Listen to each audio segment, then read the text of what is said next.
Je suis aujourd'hui à Saint-Bruno de Montarville, chez Équipement Boni. En fait, non, chez Etalex. On va tout comprendre sur la transition entre ces différents noms, sur cette histoire, mais surtout sur l'avenir de Etalex, avec son président-directeur général, M. Thierry Lachapelle.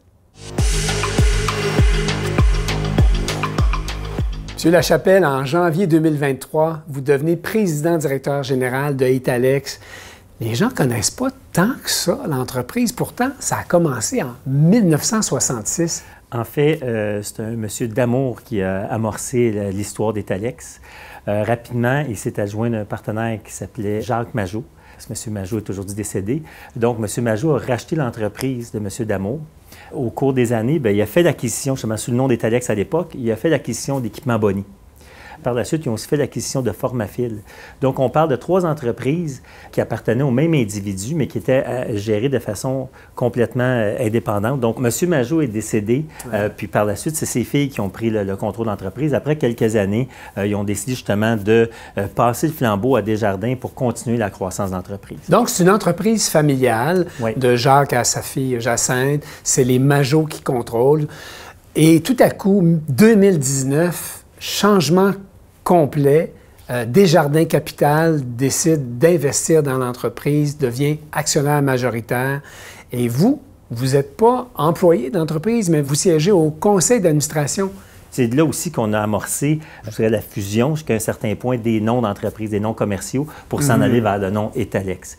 L'approche de Desjardins face à leurs acquisitions, en fait, c'est vraiment de contribuer à l'économie québécoise, puis de garder des entreprises et des emplois au Québec. En fait, si on regarde le passé des dernières années, depuis 2019, on sait tous, on a vécu la COVID, on a eu pendant quelques années la frousse que tout le monde a magasiné en ligne. Maintenant, on s'est rendu compte que les épiceries, les pharmacies, les gens y retournaient. Donc, il y a eu beaucoup d'investissements, beaucoup de trafic, puis on l'a vu aussi dans les quincailleries. Ça a été des années records durant la COVID, on le sait tous, là. On en a parlé beaucoup. Donc, il y a eu beaucoup d'investissements dans les magasins pour continuer la croissance, pour pouvoir supporter les besoins locaux des gens. Donc, à partir de là, nous, comme entreprise, c'est sûr que ça nous a un peu aspiré. On a suivi les grands quincailliers dans leur croissance, c'est ce qui a amené notre croissance. Oui, la naissance des groupements d'achat, dans les années 80, ça a donné tout un push à Équipement Boni en particulier à cette époque. Est-ce que vous croyez qu'on s'en va vers un marché en croissance au niveau de l'entreposage? Est-ce que vous pensez que les marchands, les groupements, les distributeurs, les usines auront besoin de plus en plus de pieds carrés d'entreposage dans les années à venir? C'est certain que présentement, quand on écoute les prévisionnistes, je vous dirais qu'on entend tout et son contraire. L'économie, on l'a toujours vu, c'est des pendules. On part de dire on faisait tout local, de qu'on s'en allait tout à l'extérieur. Bien là, tranquillement, il y a beaucoup de choses qui se rétablissent en disant on peut se permettre d'acheter à l'étranger, mais je pense que c'est important de s'assurer que notre chaîne d'approvisionnement est sécurisée, puis de s'assurer aussi qu'on favorise l'achat local pour pas que notre tissu social brise quand il y a une épidémie ou un conflit quelconque. Donc, si on regarde toutes les prévisions à long terme au niveau de l'entreposage, oui, il y a une demande, il y a un besoin, que ce soit par l'influx de population qui arrive avec les travailleurs immigrants. À travers ça, c'est certain qu'il y a des cycles économiques, fait qu'il pourrait y avoir un ralentissement momentané, mais si on regarde le long terme, où il y a une croissance qui est assurée. Tout à fait. Et qu'est-ce qui fait que les gens décideraient de travailler avec Etalex plutôt qu'avec une autre entreprise? Bien, je vous dirais, notre force, c'est vraiment notre support, notre service, puis notre capacité de suivre nos clients. C'est-à-dire qu'on a des capacités internes de désigner des choses, de pouvoir. On l'a vu avec les quincailleries beaucoup. Il y a d'autres entreprises qui étaient capables de faire ce qu'on faisait, mais il y a très peu qui étaient aptes ou qui voulaient s'adapter aux besoins spécifiques de chacun de leurs clients. C'est certain qu'on est dans une entreprise où le volume est important, donc il y a un certain niveau de standardisation, mais c'est important de garder la capacité de s'adapter parce qu'on croit que c'est ce qui nous a différenciés, puis c'est ce qui va continuer de différencier dans le futur. Quand je suis arrivé, j'ai vu qu'il y a des emplois qui sont à combler. J'ai vu soudeur, journalier, ébéniste.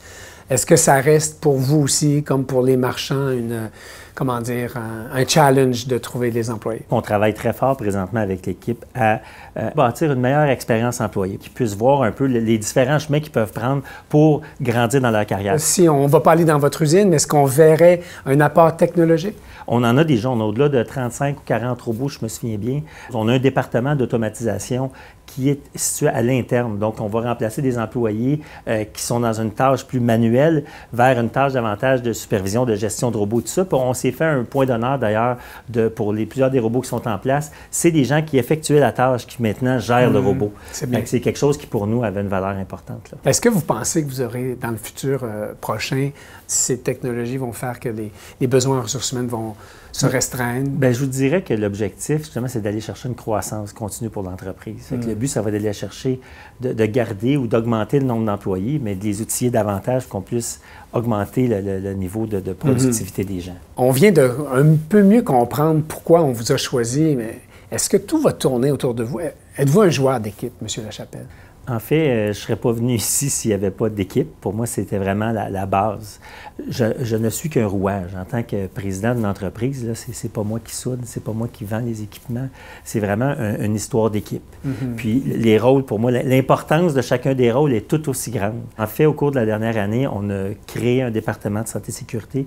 Nos travailleurs doivent travailler de façon saine et sécure pour qu'ils puissent justement évoluer dans l'entreprise, puis qu'ils puissent chacun retourner chez eux le soir en santé, pouvoir profiter de leur famille puis profiter de leur fin de semaine.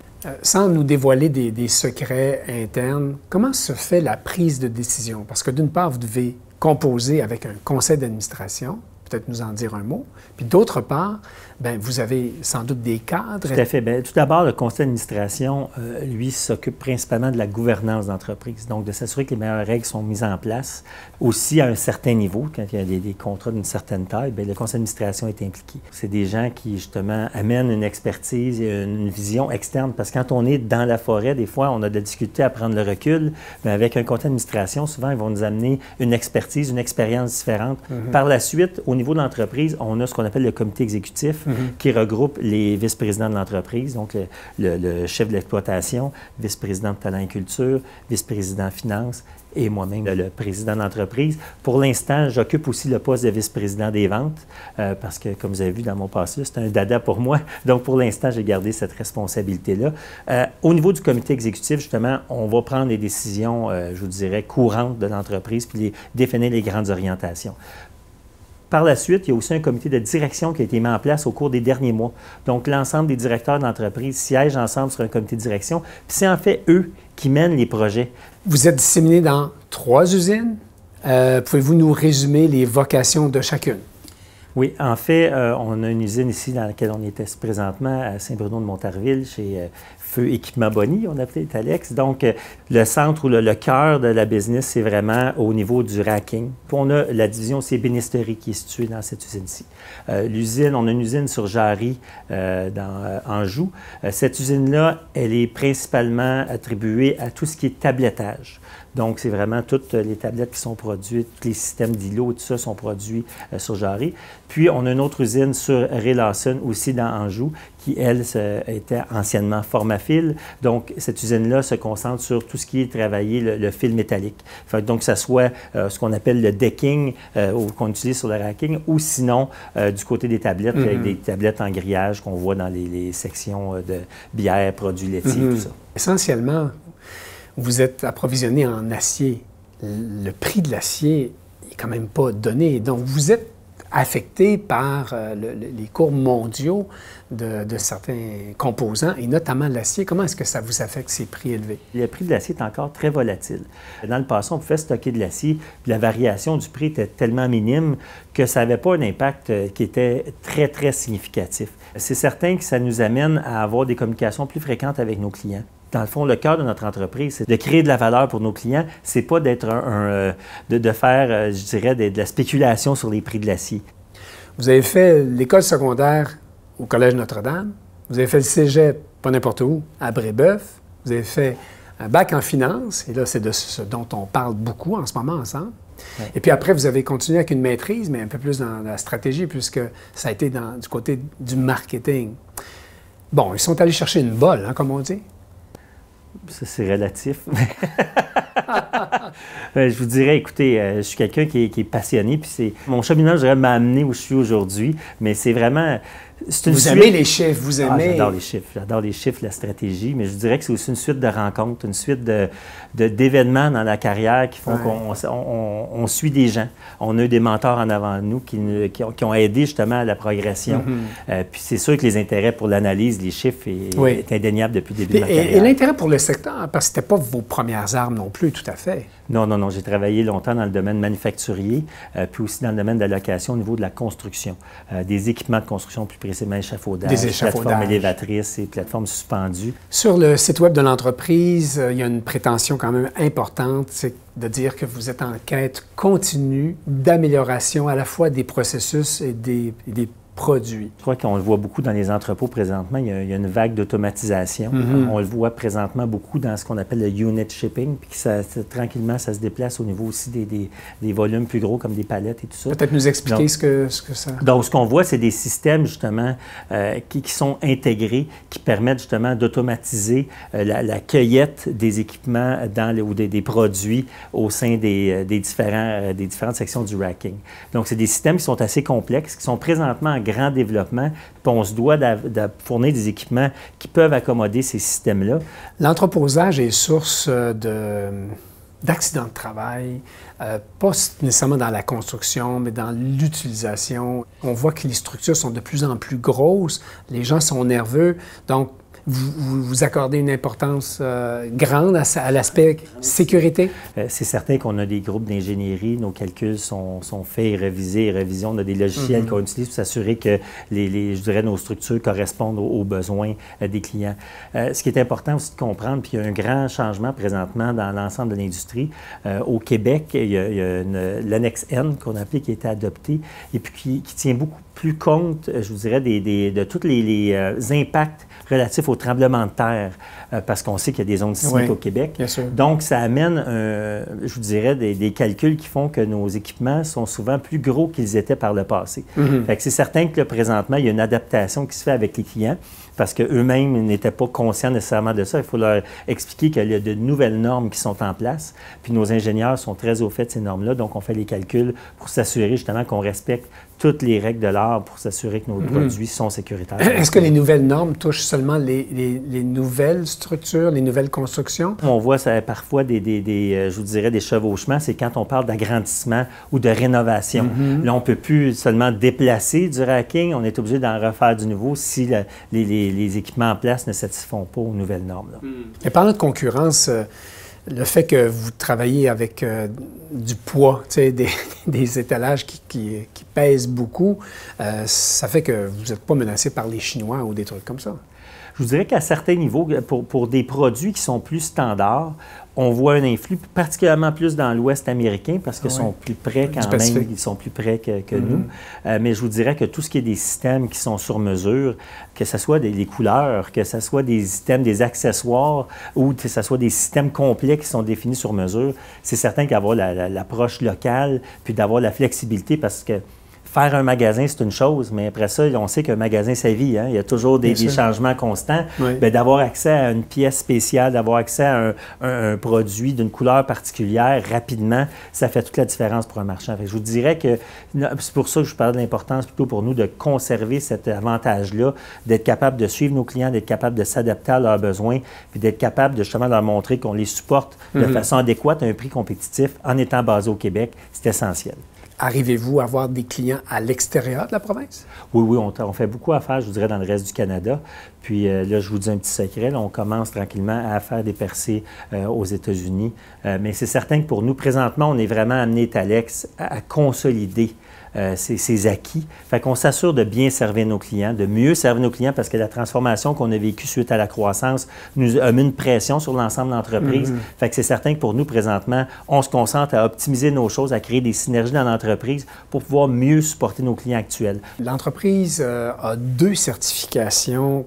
Alors, pouvez-vous essayer de nous vulgariser en quoi ça rassure la clientèle que Etalex soit RMI et CWB? CWB, c'est Canadian Welding Bureau, donc c'est-à-dire que chacun de nos soudeurs est certifié CWB, donc on est audité. C'est pour s'assurer de la qualité de nos soudures. Parce qu'on a beau avoir le bon acier, s'il est mal soudé, ça ne fonctionnera pas bien. Absolument. De l'autre côté, on a le RMI, qui est le Racking Manufacturing Institute. C'est là souvent qu'on va adopter les normes, qu'on va adopter des façons de faire globales pour les manufacturiers. Donc, ça nous qualifie ni plus ni moins comme un manufacturier de haut niveau, puis on s'assure qu'on respecte les règles de l'art dans l'ensemble de notre industrie. Vous êtes aussi membre de l'ACMAT, mais j'imagine que la quincaillerie, c'est un secteur parmi d'autres. Est-ce que, jusqu'à quel point c'est un secteur important pour vous par rapport, par exemple, à l'épicerie ou à la pharmacie? La quincaillerie fait partie du cœur de la croissance d'Étalex. C'est sûr qu'à travers les dernières années, on a vu la croissance, on a vu les différents joueurs qui se sont implantés. On a vu aussi, depuis le début, qu'on est passé de la quincaillerie de quartier aux grandes surfaces. Puis on voit des nouvelles transformations qui s'amorcent. On a tous entendu les mouvements qu'il y a eu dans le marché dans les dernières années. Donc, on suit vraiment le milieu de la quincaillerie comme un cœur stratégique de notre entreprise, c'est assuré. Étalex, vous êtes impliqué dans plusieurs causes. Il y en a 4 qui me viennent en tête. Charles Bruno, Laurent Duvernay-Tardif, Tel Jeune, l'hôpital Sainte-Justine. On voit un lien avec les enfants, avec les jeunes. Est-ce qu'il y a une logique derrière tout ça? Puis est-ce que c'est vous qui avez amené ça ou c'était déjà en place puis vous avez poursuivi l'œuvre? Il y a certaines choses qui étaient déjà en place, mais ce que je peux vous dire, c'est que c'est excessivement important pour l'ensemble de l'équipe d'être un bon citoyen corporatif. On est choyé, on veut redonner, on veut redistribuer une partie de ce qu'on apporte, mais aussi, c'est souvent un outil qui aide à mobiliser les gens. Mobiliser les employés? Mobiliser les employés derrière une cause. Puis c'est quelque chose justement qu'on veut structurer davantage au cours des prochaines années. L'éducation, la jeunesse, c'est des éléments, je pense, qui sont critiques dans notre société pour bâtir la société de demain. Puis on veut contribuer à ça. Laurent Duvernay-Tardif, avez-vous eu l'occasion de le rencontrer? Oui. Alors la question qui tue, est-ce qu'il est plus grand que vous? Vous avez 6 pieds 5. Il était pas mal proche. Non, je vous dirais qu'on était... Ouais, je vous dirais que son mollet est gros comme ma cuisse. Fait qu'il est pas mal plus musclé que moi, mais on est à peu près de la même grandeur. Merci beaucoup, M. Lachapelle. C'était un plaisir. Merci à vous.